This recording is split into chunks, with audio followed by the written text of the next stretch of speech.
Appreciate you coming today, guys and ladies.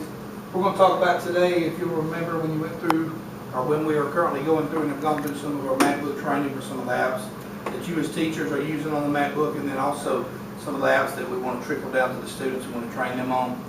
One of the ones, of course, as you know, is Keynote, and that's one of the ones that I wanted that we focus some of our professional development on. Like I said, some of the professional development that you've already done, and some of it that we're going to continue to do. There's going to be more detailed ways of how to use Keynote. So that's what we're going to talk about today, is some of that professional development on Keynote, how we use it in your training, and also how we can trickle that down to the students. If you recall when you went through that training, and I'm going to present this as part of training that you've already gone through for the sake of this class, but I want to talk about some things you did. One of the icebreakers that we did, if you recall when we went through that training, was that the person doing the training had you place some questions about knowledge of the MAQ on pieces of paper. Different questions that you had about the MAQ. How do I do this? How does this app do that? Which app is best suited to do such and such? We put some of those on paper, and then we put one of those questions inside the balloon and blew it up. And then a teacher popped that balloon, and then when that question came out, and to me that was a really neat way for us to randomly pick a question, because like you know, a lot of the questions that each one of us had in that training, I think probably a lot of us had. But to me that was an easy way to randomly pick a question, and I kind of could see possibly one day we might could use that, or you could use that possibly with your student. Kind of a neat icebreaker for a different unit, if you're starting a unit, or even if when we do the training with the students on Keynote. Find out what the students, you get prior knowledge like they did with us. What are some of the things that you already know about Keynote? What are some of the things you want to know? And probably the students will have more background knowledge possibly than some of us. Maybe not some of you that teach technology like Mr. Alexander, but for instance for me, they're going to have more background knowledge than I do. So that was a neat icebreaker I thought that the presenter did that worked well, or I think it worked well, to get us discussing as a faculty during that professional development time about not only what do we already know about Keynote and what do we need to know, but how's this going to benefit you in what you do in the classroom.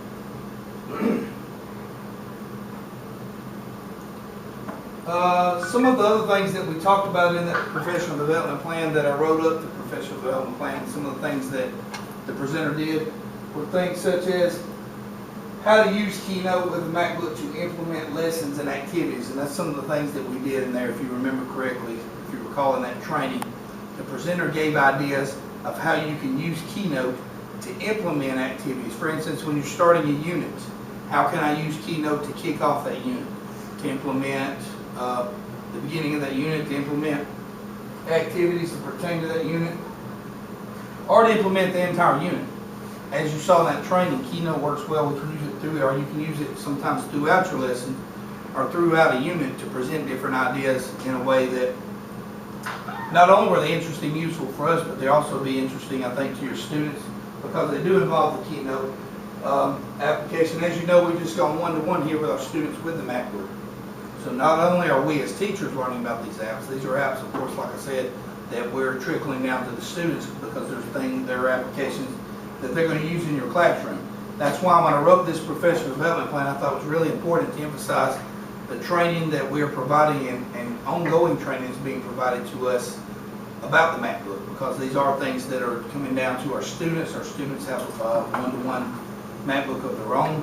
So not only is it going to be important to us as a faculty to be able to use with our students, it's going to be important to our students.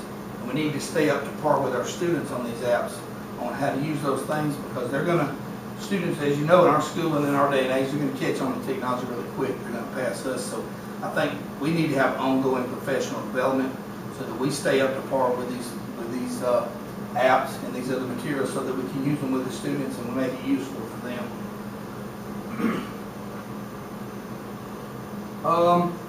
We talked a little about in our training, and I thought this could carry over well to your students too.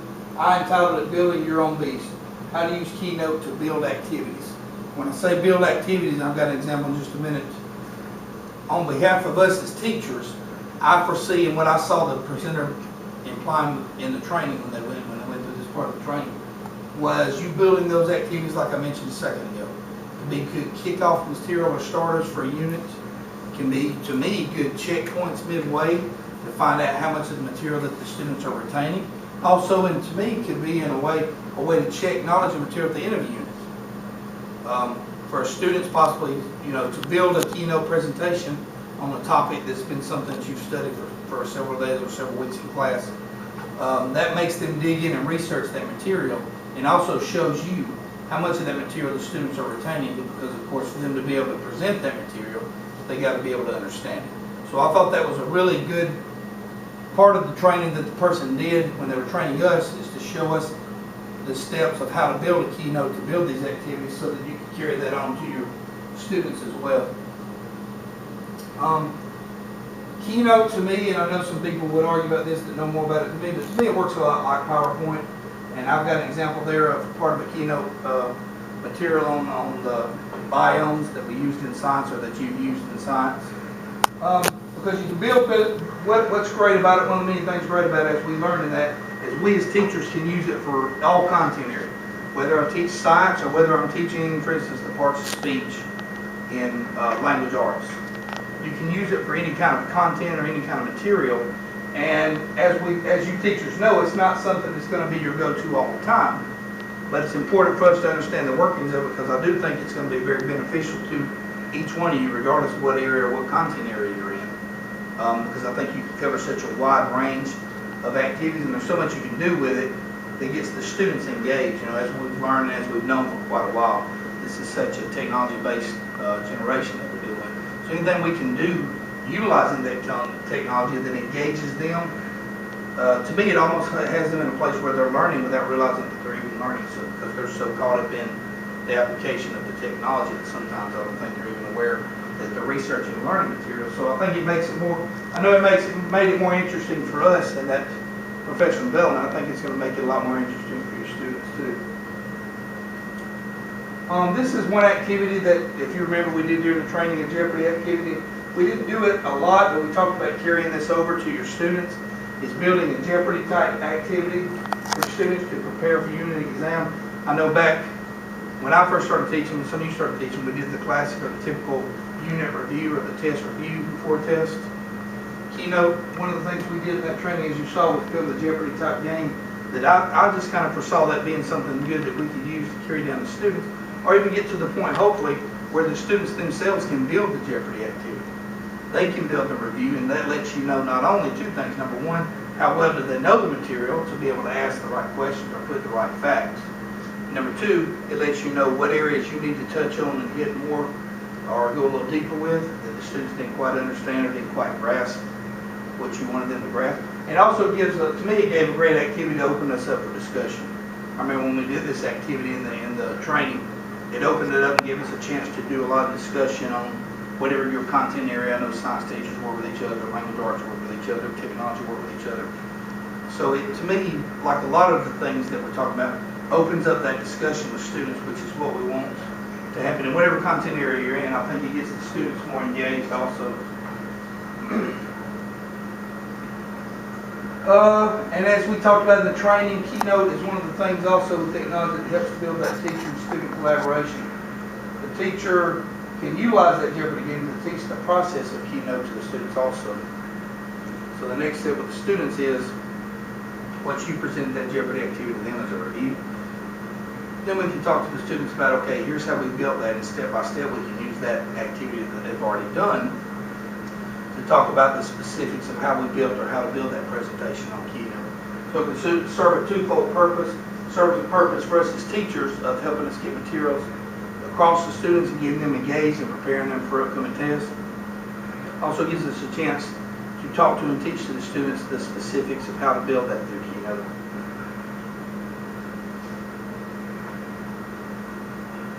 Another group activity that we did during the training, or that I thought would carry over real well to your classes, is that each teacher picks a topic related to their content area, and they begin the presentation on the chosen topic, and then pass that computer around to each member of the group. And I realize when you do that, language arts teacher in that group is not necessarily going to have the depth of knowledge of content about science that the science teacher is going to have. But to me, that worked well, and I still, like I saw, each one of these activities I could foresee them with students, putting them in a group of making students, number one, work as a group, number two, just like it did with us, bringing students out of their comfort zone. forcing them to research material that maybe they don't know much about biomes. So it's going to force that student in the group that doesn't, or each person that passes through, they're going to have to get engaged with the computers and have to look up and research information about that to be able to help build that presentation. So to me, that was a really good activity that I thought would be good with students that seem to work well with us also, and getting people to research things there and looking at activities or looking into materials that maybe they're not real knowledgeable about or maybe they're not comfortable with. And I think it would work well for students, especially when you put them in groups. And you have many times like you do in groups, a student that takes over and does all the work. I think this is the way to get all the students engaged in building something. Each teacher can present that presentation to the class. The activity will allow teachers to apply building keynote presentation to various topics like I just mentioned. And the teacher will research the topic, find information to embed in the presentation.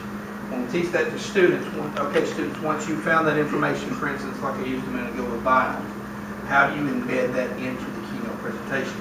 So they're learning the information about the biome. They're also learning how to apply it with keynote and how to put it into a presentation. And I won't read all of this. This is one thing that I put in here about a teacher activity for medical training that's involved cells. The science teachers would head that up, of course, and teach students how to find information about animal and plant cells, how to embed it into a keynote presentation. And again, that gets, you can see there it's got several different parts for several different students.